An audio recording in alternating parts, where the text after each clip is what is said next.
நாளைய தமிழகமே எங்கள் தலைவரே, உங்கள் பிறந்த நாளில் வாழ்த்தி வணங்குகிறோம்.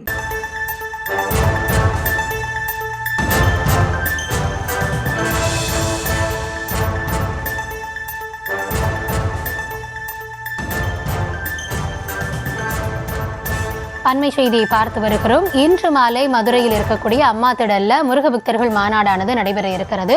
இந்த நிலையில கடும் வெயிலானது வாட்டி வதைத்து வரக்கூடிய சூழல்ல அந்த மாநாட்டிற்கு ஏற்கனவே வருகை தந்த மக்கள் அங்க இருக்கக்கூடிய கூடாரங்கள், அங்கு மேடைக்கு அருகிலேயே தஞ்சமடையக்கூடிய ஒரு சூழலானது ஏற்பட்டு இருக்கிறது. அது தொடர்பான அந்த காட்சிகளைத்தான் நாம் தற்பொழுது திரையில பார்த்து கொண்டிருக்கிறோம். இது குறித்த விரிவான விவரங்களோடு களத்திலிருந்து இணைகிறார் எம்முடைய செய்தியாளர் நாகேந்திரன்.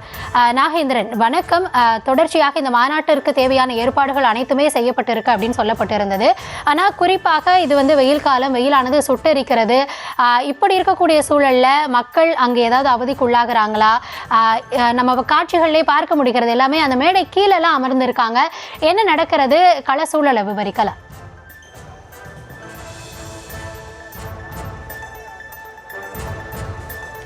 வணக்கம் கௌதமி. நாம் தற்போது இருக்கக்கூடிய பகுதி எது என்று பார்த்தோம் என்றால் மதுரை அம்மா திடல் பகுதியில் தான் இருக்கிறோம். முருக பக்தர்கள் மாநாடு நடைபெறக்கூடிய அந்த மேடையில் தான் நாம் தற்போது நின்று கொண்டிருக்கிறோம். நமது ஒளிப்பதிவாளர் ராம்குமார் அந்த காட்சிகளை காட்டிக் கொண்டிருக்கிறார். திருப்பரங்குன்றம் மலை போன்ற ஒரு வடிவமைப்பு செய்யப்பட்டிருக்கிறது. அதன் முன்னே முருகனின் சிலை வைக்கப்பட்டிருக்கிறது. இந்த வலது மற்றும் இடதுபுறம் ஆகிய இரு பகுதிகளிலும் முருகனின் அந்த 6 படை வீடுகளை குறிக்கும் வண்ணம் அந்த திருச்செந்தூர், திருப்பரங்குன்றம், சுவாமிமலை, பழமுதிர் சோலை உள்ளிட்ட அந்த 6 படை வீடுகளின் அந்த மாதிரிகள் வைக்கப்பட்டு அங்கு முருகனின் சிலைகளும் வைக்கப்பட்டு இருக்கிறது. தற்போது பார்த்தோம் என்றால் மதுரை மட்டுமல்லாது தென் தமிழகம் மற்றும் பல்வேறு மாவட்டங்கள், பல்வேறு மாநிலங்களிலிருந்து அதிகமான அந்த வாகனங்கள் மதுரைக்கு இந்த மாநாட்டிற்கு பங்கேற்பதற்காக வந்திருக்கிறார்கள். இந்த இந்து முன்னணி நடத்தும் இந்த முருக பக்தர்கள் மாநாடை பொறுத்த வரைக்கும் பார்த்தோம் என்றால் சுமார் இந்த மாநாடு திடலில் 1 லட்சத்திற்கும் மேற்பட்ட அந்த இருக்கைகள் போடப்பட்டிருக்கிறது. அந்த இருக்கைகளை நமது ஒளிப்பதிவாளர் ராம்குமார் காட்டிக் கொண்டிருக்கிறார் அந்த காட்சிகளை. ஆனால் தற்போது இந்த மேடைக்கு முன்புறம் இருக்கக்கூடிய இந்த பகுதியில் மட்டும்தான் தற்போது அந்த கூட்டம் என்பது அதிகமாக காணப்படுகிறது. மற்ற அந்த இருக்கைகள் அனைத்தும் காலியாக இருக்கிறது.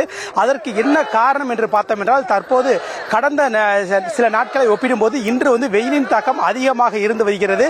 இதன் காரணமாக பார்த்தோம் என்றால் மேடைக்கு எதிர்ப்புறம் இருக்கக்கூடிய அந்த ஒளிப்பதிவாளர்கள் நின்று அந்த காட்சிகளை காட்சிப்படுத்தக்கூடிய அந்த மேடைகளுக்கு கீழே அந்த பக்தர்கள் மற்றும் அந்த இந்து முன்னணியை சேர்ந்த தொண்டர்கள் அமர்ந்திருக்கக்கூடிய அந்த காட்சிகளை பார்த்துக் கொண்டிருக்கிறோம். அதே போன்று அதிகமானோர் அந்த தலைகளில் அவர்கள் அந்த சேர்களை அந்த வெயிலின் தாக்கத்தை குறைப்பதற்காக தலையில் வைத்துக் கொண்டும் இருக்கிறார்கள்.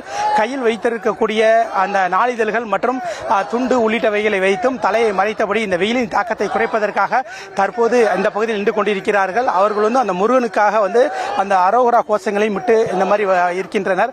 நாம் அப்படியே இந்த பகுதியில் பார்க்கலாம்.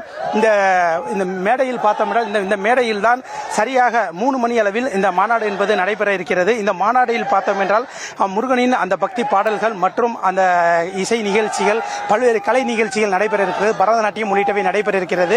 நாம் பார்க்கக்கூடிய இந்த பகுதியில் தான் அதிகமான இருக்கைகள் போடப்பட்டிருக்கிறது. இந்த பகுதியில் பாஜகவின் முக்கிய தலைவர்கள், அதே போன்று இந்து முன்னணியை சேர்ந்தவர்கள், அந்த ஆன்மீக முக்கிய அந்த குருமார்கள் உள்ளிட்டவர்கள் இந்த பகுதிக்கு வருவார்கள் என கூறப்படுகிறது. மேலும் கந்த சஷ்டி கவசம் இங்கிருந்து தான் பாட இருப்பதாகவும் இதனை பாடும்போது பெரிய அகண்ட திரைகள் சுமார் ஒரு 15க்கும் மேற்பட்ட இந்த மேடையில் இருபுறங்களிலும் அகண்ட திரைகள் வைக்கப்பட்டிருக்கிறது. விவரங்களுக்கு நன்றி. நாளைய தமிழகமே எங்கள் தலைவரே, உங்கள் பிறந்த நாளில் வாழ்த்தி வணங்குகிறோம்.